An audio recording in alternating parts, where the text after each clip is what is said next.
Hello, sports fans! Welcome to another edition of TH Media More on the Score, presented by Dubuque Bank and Trust. I am your host, Steve Ortman, alongside Jim Leitner. How's it going, boss? Very good. How you doing? Oh, hanging in there. I know you've been busy with the Saints, getting things underway with the playoffs, and I too have been busy here this week. This month, the University of Wisconsin-Platteville is celebrating its sesquicentennial.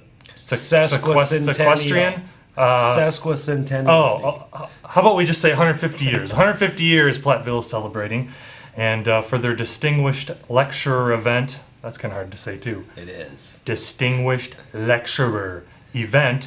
They brought in former Platteville men's basketball coach Bo Ryan, had a ton of success there with the Pioneers. Obviously went on to have a lot of success with the Badgers as well.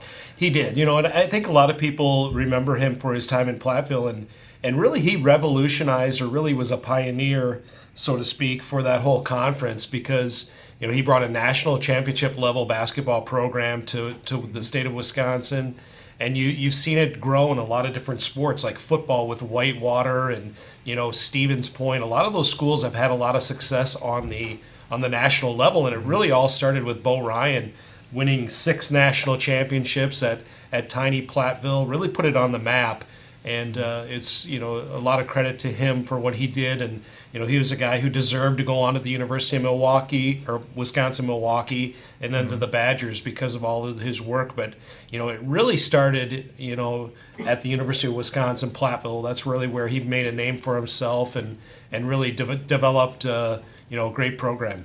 Yeah, and listening off, you got the numbers here: 353 wins, an 82% winning percentage with the Pioneers, 8 conference championships, and of course the big one, 4 national championships there in 1991, 1995, 1998, and 1999. Just a ton of success. He did, and it was actually, you look at the 90s, you really expected Platteville to be going to national tournaments, every single year. You expected them to win conference tournaments every year, and I think what you've seen in the conference over the last 10 or 12 years is that it's almost impossible to repeat, and yet he had sustained success over a long period of time in basketball. So again, that's something that's really unique and really special for the university.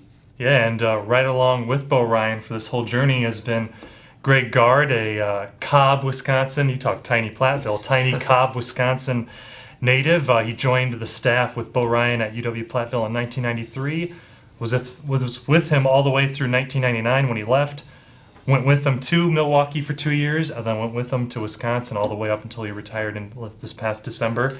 And now he got the interim tag, but now he's the head coach of the Badgers. Well, and I think he deserved to get the head coaching job at Wisconsin. He came in, the Badgers kind of had a rough start to the season, and he came in, and I think he settled the ship, and they were one of the better teams in the Big Ten Conference in the last half of the season. So it got him to the NCAA tournament, and I think a lot of people, when you looked at the Badgers in December, they thought that there was really no chance that they were even going to make the NCAA tournament. But they went on a nice run, and and he deserved to have that interim tag removed, and he's the full-time guy now.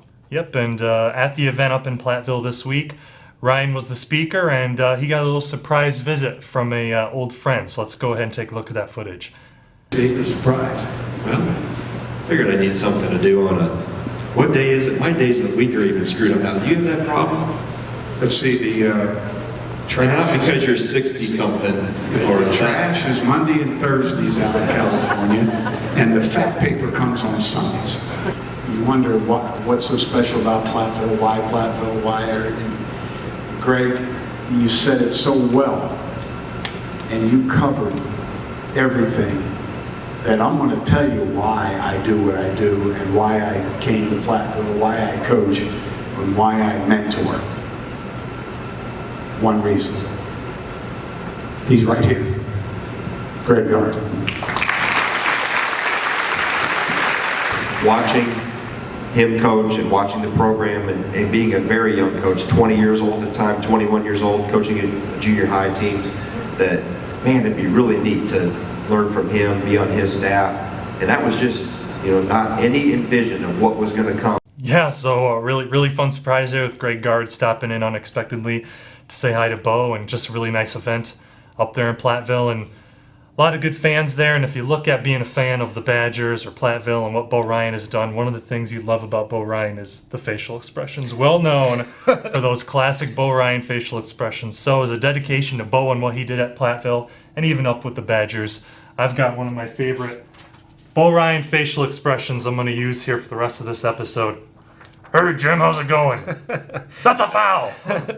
That's very typical of Bo Ryan. He's a very animated coach. And, I think a lot of photographers who covered the Badgers over the years, I think they spent just as much time shooting Bo on the sidelines as they did, the actual game on the court. So, nice to see you, Bo.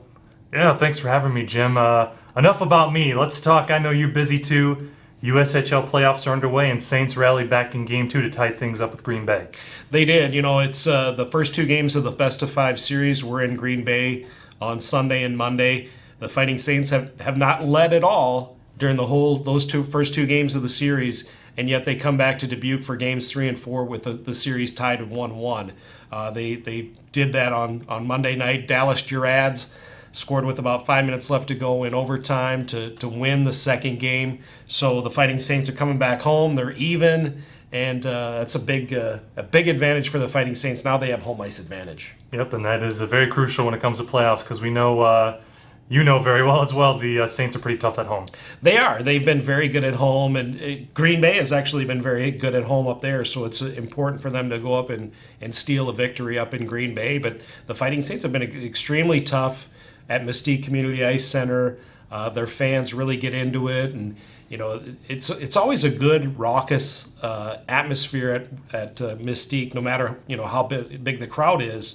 So that's definitely plays into the Fighting Saints' hands, and it should be a great environment this weekend for games.